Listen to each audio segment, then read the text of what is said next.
For our feature interview today for International Respect for Chickens Month, we have Karen Davis on the show. Karen is the founder and president of United Poultry Concerns, which is the world's foremost nonprofit organization dedicated to promoting the respectful treatment of domesticated fowl. UPC runs a haven for chickens in Virginia and also teaches people about the egg and chicken meat industries, the natural lives of free chickens, pleasures and benefits of human-chicken companionship, and alternatives to chicken farming and the use of chickens in education and scientific experimentation.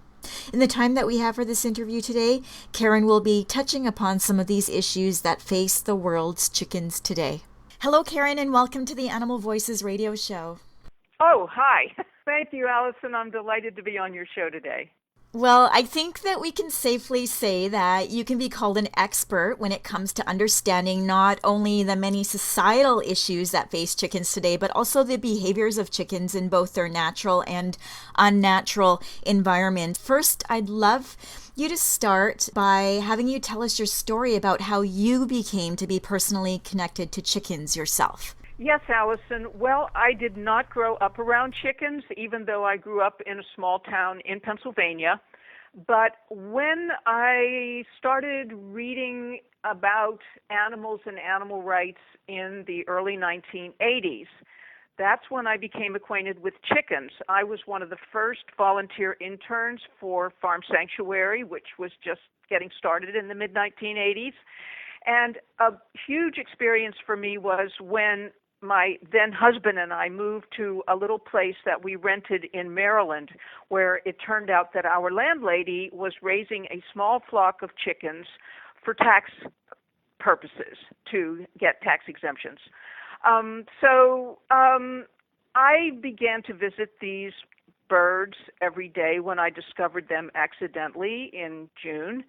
They were in a little shack a few yards from the little house that we were living in, and I was walking down the path, and I heard a murmur going on inside this shack, and I saw some feathers floating around, and I went around, and I untied the little latch to the door and went in, and there were about 75 chickens. They were the large white chickens, the kinds who are sadly bred and raised for the chicken meat industry. So at that time, I was just starting to learn about farmed animals in particular and about chickens. And I had read Peter Singer's Animal Liberation, and what really drew my attention was the descriptions in his book of the birds and other animals in industrial farming operations and in laboratories. So I had a little bit of a background when I met these birds, but I saw how huge and large they grew in a very short amount of time. I saw that they tended to be crippled. And one day, after about 6 weeks, during which time I would visit them every day in the afternoon, and they would gather around me when I would sit on the dirt floor with them. And they were just so sweet and so friendly and attentive. So one day I went down to visit them, and they were gone. And I peered inside, and I saw some movement inside, and I went in, and under a shelf that was full of farm equipment and old rusted junk, I saw this little hen who I gathered in my arms. She was very thin, and she was very lusterless, and her eyes were unfocused, and it was clear she had not gotten enough to eat, and that she was probably left behind either because nobody saw her. She was left behind from the people who gathered the birds up to take them to slaughter. But she was left behind, so maybe too they felt she wasn't large enough to bother with. But anyway, I took her up the little path to the house where my husband was in the kitchen, and he named her Viva because she was the one who lived. And so that was really my first experience with chickens, where I spent time with a chicken and got to know her. And she was just very sweet and very affectionate and very attentive. And Alan and I, my husband and I, would sit out on the grass with her sometimes, and even though she was very, very crippled, she would try to balance herself very painstakingly on her wingtips. And when she would become balanced, she would run ahead in the grass because she wanted to be active. But she would get a few yards ahead, and then she would collapse in a heap. And she would be very, very exhausted, and she would sit there, really lie there and rest until she regained her strength. And then she would start the whole ordeal over again, gathering herself up, balancing herself precisely on her wingtips and moving ahead that way. And so your listeners know that I have since become very well acquainted with the poultry industry literature, including chickens and turkeys and ducks. And this is something that has been reported in the literature, that chickens and turkeys, for example, who are lame and even in pain in these huge poultry production houses will often be forced to walk on their wings to get to their food and water because they're so crippled and in such pain.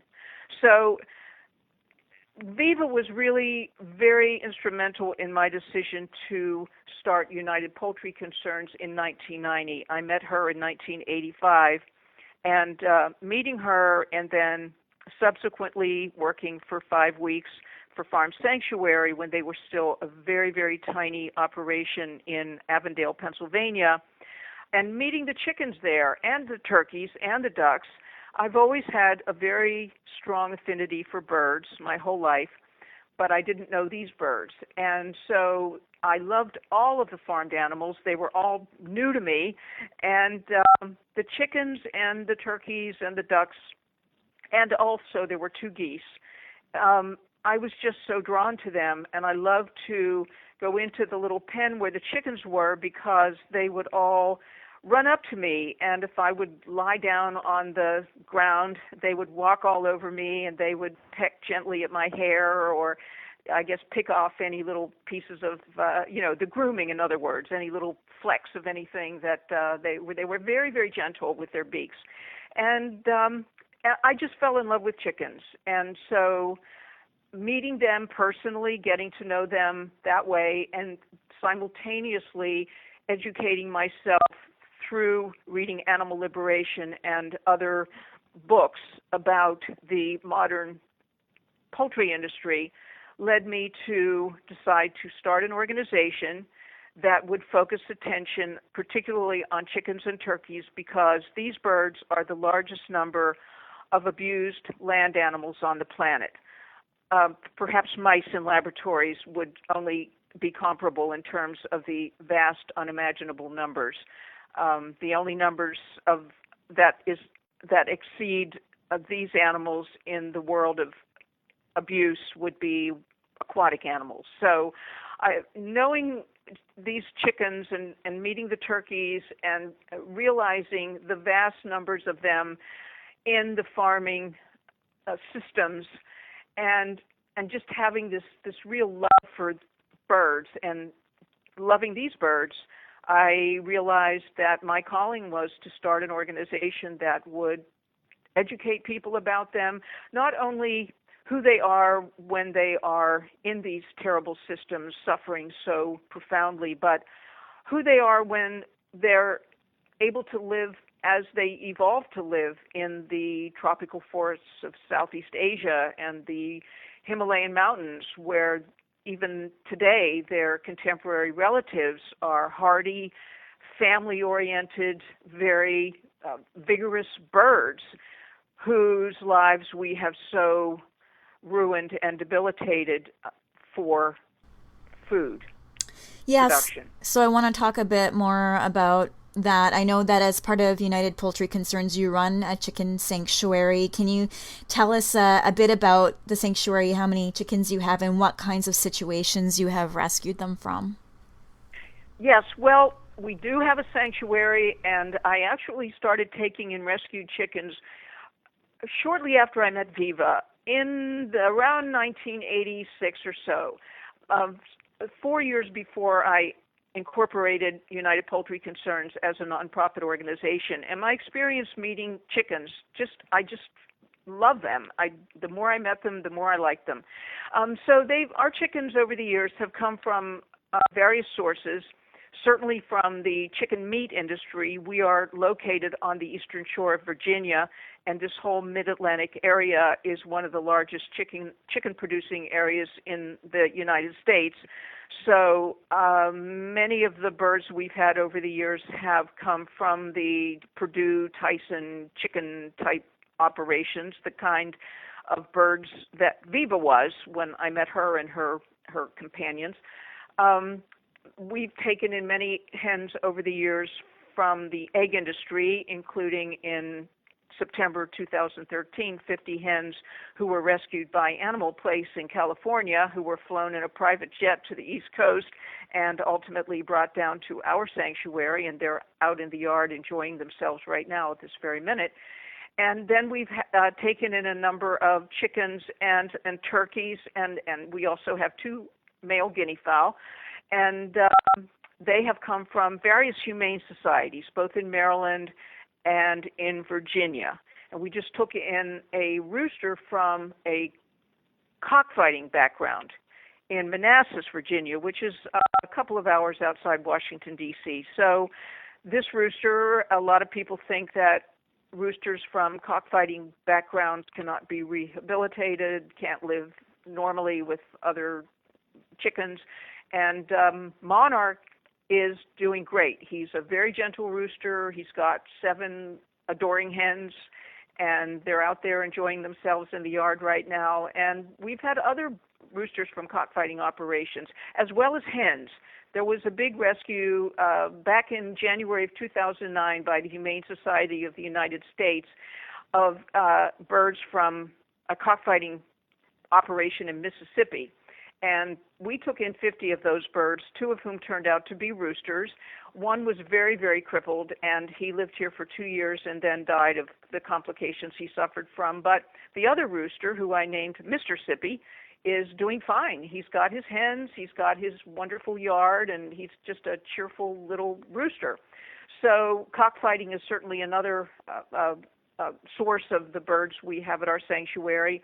And then in some cases, people just had to give up their birds. It wasn't that they were abusive or uncaring, but they would get chickens from one place or another. They would rescue them from one of these feed stores where they took pity on them in a bin being sold at Easter, and then it turned out they could not care for them, or maybe the zoning where they lived wouldn't even allow them to have the birds. So in some cases, people who do care about the birds have brought them to our sanctuary so they would have a good home, and we have several birds here from those kinds of homes.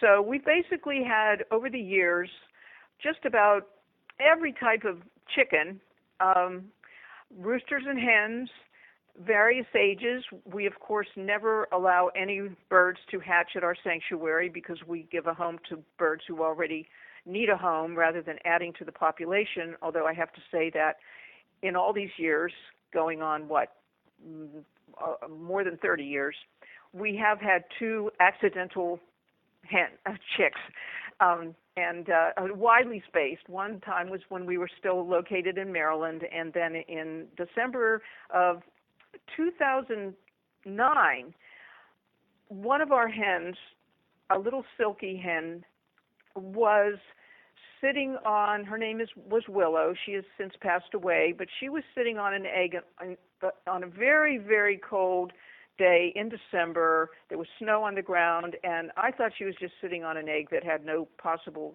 chance of hatching. But on that particular November evening, when I went outside to give her and her companions water and food, I heard this very, very, very tiny little beep, beep, beep, very tiny. And I lifted Willow up, and lo and behold, there was a very tiny little yellow chick there. So I carefully lifted them up, and I brought them into the kitchen, and I put them in a really comfortable, nice enclosure on a soft quilt, and they lived together in that enclosure through the winter because it was winter. So it gave me a chance to watch and see what a wonderful mother Willow was. I mean, chicken hens are justly famous for their maternal nurturing and protectiveness and care for their chicks. And roosters, too, are very, very involved in the family life when they have a chance to be part of their family. But I got a chance to watch Willow and her baby chick, who was still here with us, Banya, and she would let Banya crawl all over her, sit on her head, run under her wings, and it was just a lovely opportunity for me to see a mother hen and her baby be together and to watch the baby grow up with her mother's care.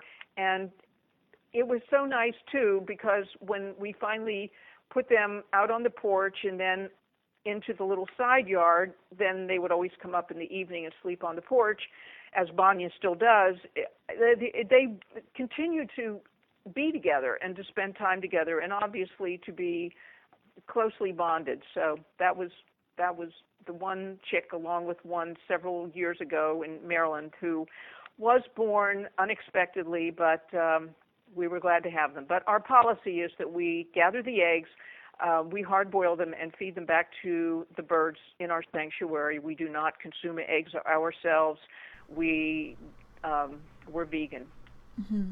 So before you were talking about how we know chickens to be the most abused land animals on the planet, and I think if more people knew exactly why this is, perhaps they would reconsider the way they use their money and carry out their eating habits to perpetuate this cruelty. So if you had just a couple of minutes, as you do now, to impress upon just an average person why chickens are so largely mistreated by humans, and perhaps this is the first time they're ever hearing this, what would you say to them to try to make an impact?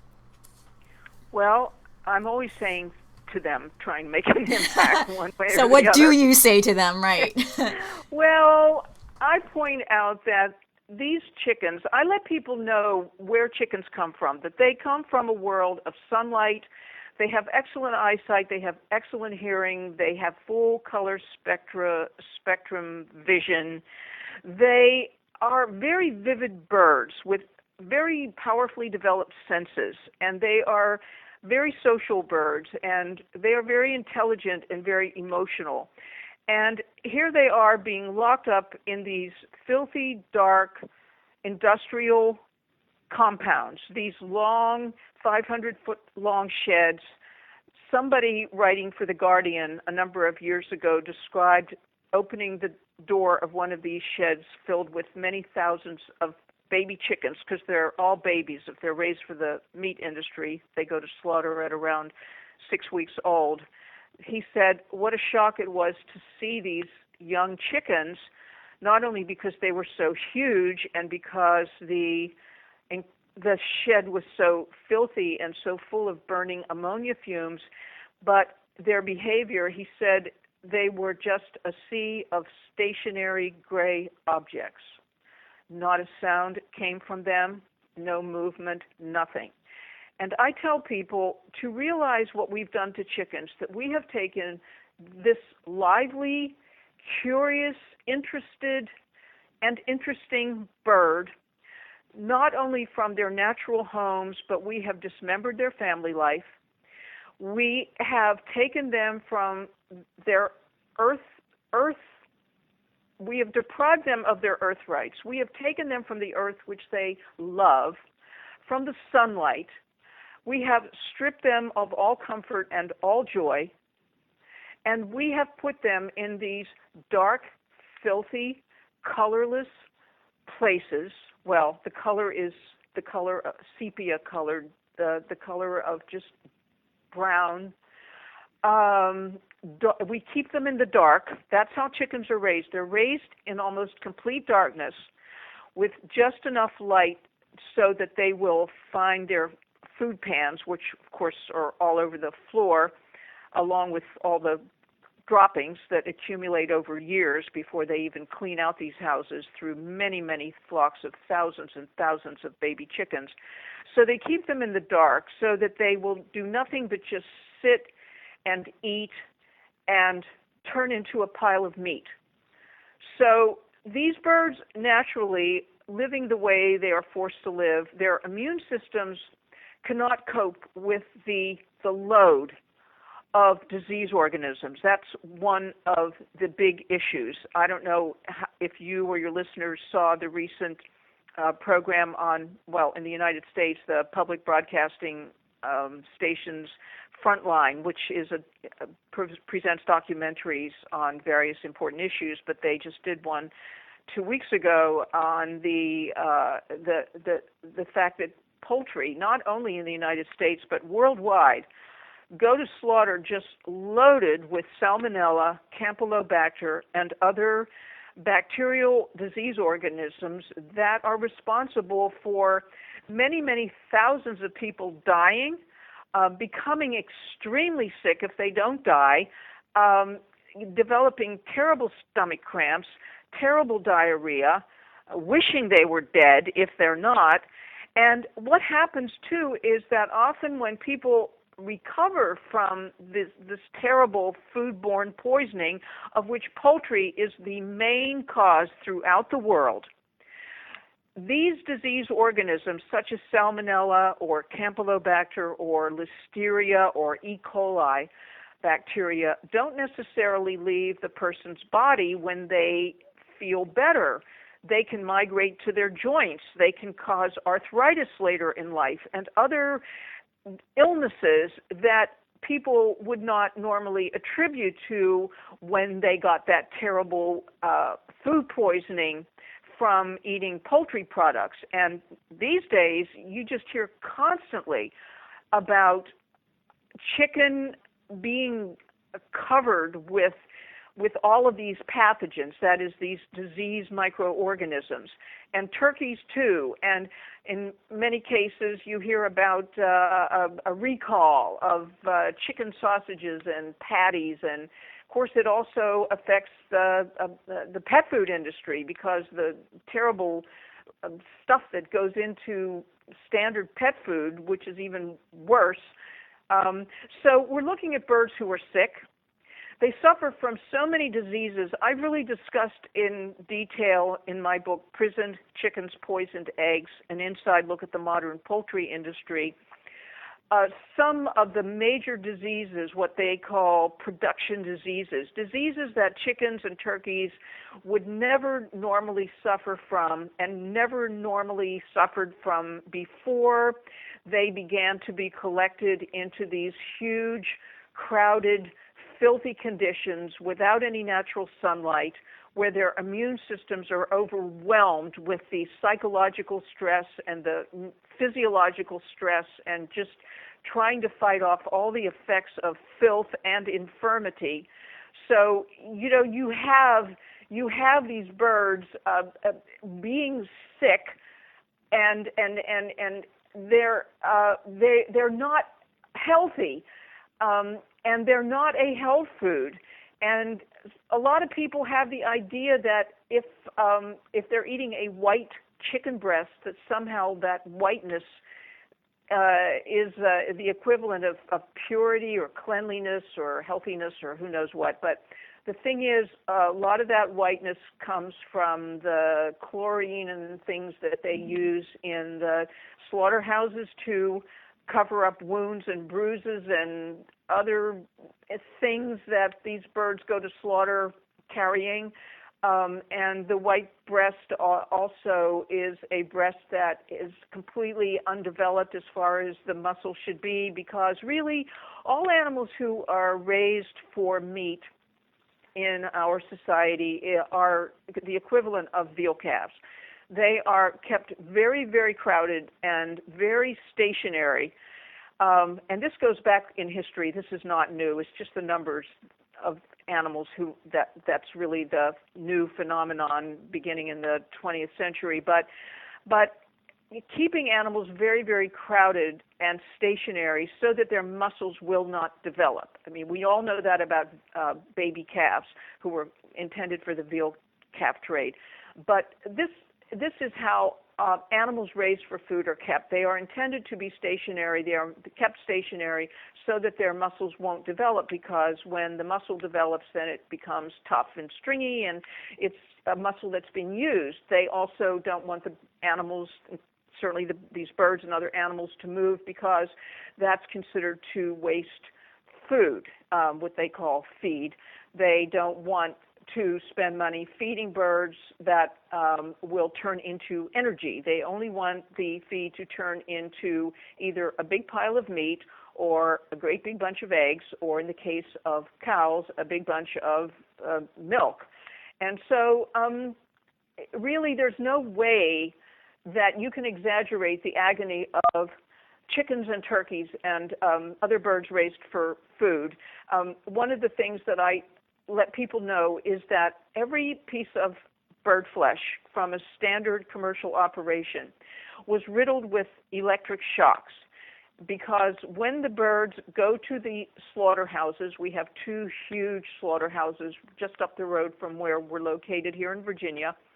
When the birds are trucked to the slaughterhouses, they're roughly grabbed out of the transport crates. They're hung upside down by their ankles and clamped onto the disassembly line, the conveyor belt, and they are dragged through electrified water. It's cold, salted, electrified water. Now, this is as much agony as you can inflict on a living, sentient being. This water trough is called a stun bath, an electrified water bath, stun bath. But everybody needs to understand that in no way are these birds either stunned, that is rendered pain-free and unconscious, nor are they intended to be stunned. They are intended to be paralyzed. So while they're fully conscious and being tortured with electric shocks going through their eyeballs and their eardrums and their hearts and their whole body, the purpose is to immobilize, that is to paralyze the muscles of their feather follicles so their feathers will come out more easily after they're dead. But again, people will say, oh, that's horrible, that's factory farming, but, old-fashioned farmers wouldn't do that. Well, yeah, they would. It was really in the 1930s that the use of electricity in poultry slaughter plants began to be used, just as special slaughter plants were being developed into what they have become today.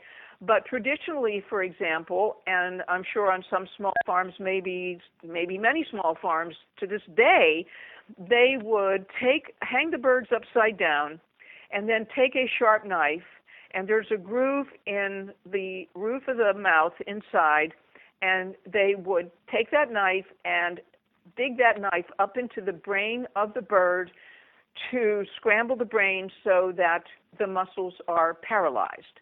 So one of the points, and sometimes go through their eye as well, and this is all written down in old-fashioned poultry meat production books that you can get going back to the early 20th century or 1930s and so on. So a point I always want to get across to people is that the way we treat chickens and turkeys today in vast, horrible factory farming conditions has precedent in the way they were treated before factory farming became established in the mid-20th century. The attitudes toward the birds, that they are a resource to be used, that God or somebody put them here or nature put them here to be used for us, and that we have a right to treat them however we want as long as we do it, quote-unquote, humanely, to satisfy everybody's concern if anybody does have a concern. But the thing is that, like debeaking of hens in the egg industry and turkeys also, that this practice was developed by small, regular farmers in San Diego, California. Now, it might have been practiced by other farmers too, but the official story is that in the 1940s, as gradually chickens were being increasingly confined and taken off the earth and being driven to peck at each other, not because they're cannibals, not because they're aggressive, but because chickens are natural-born foragers. They spend a huge amount of their day digging with their claws and their beaks in the ground. And anybody who spends any time around chickens, if they visit our sanctuary, they will see that chickens forage in the ground. That is their nature. That's how they evolved. And their beaks and their claws and their whole being, all of these working together, are designed for that kind of exploratory and food-finding behavior. And also they enjoy doing that. So when suddenly they are taken off the earth, and everything that makes them who they are, that their whole neurophysiology and all of their anatomy, suddenly none of this has any opportunity for expression. So, for example, when a chicken has nothing normal or natural to peck at, then, and they're frustrated and they are, even wanting to take a dust bath, for example, which for a chicken is the equivalent of our taking a water bath. It's the main way they practice bodily hygiene along with preening their feathers. Scientists discovered in the 20th century that one of the reasons that hens in battery cages will begin to pick at each other is because they are trying to make a dust bath. They begin to actually perceive the feathers of their cage mates as earthy material, because they don't have any material in the cages. So there's nothing but metal and wire. So they will actually begin pulling out each other's feathers in some cases, not because they're cannibalistic or aggressive, but because they are trying to exercise their inborn need to take a dust bath, to peck at the earth, to pull the earth into their skin, and that, which is sort of like combing your hair or brushing your teeth or your skin with a washcloth. For them, getting that earthy material, those particles into their feathers and into their skin, and spending about 20 minutes just rolling in the earth and then shaking all that out is just, that's what they do. And if they are put in an environment where they cannot exercise their natural behaviors and needs and interests, then those needs and interests will be expressed in an abnormal way, such as pecking at each other. So when chickens started to be taken off the earth in the 20s, 30s, 40s, and placed on wire and being unable to have access to the earth, that's when pecking disorders were noticed and documented. And again, all of this is documented in the poultry industry literature. It's anybody who wants to spend time reading the poultry industry's own history of itself will find all of this information there, as I did. So again, I get back to the fact that factory farming was not created by some corporate entity with no connection to farming. It grew out of farming.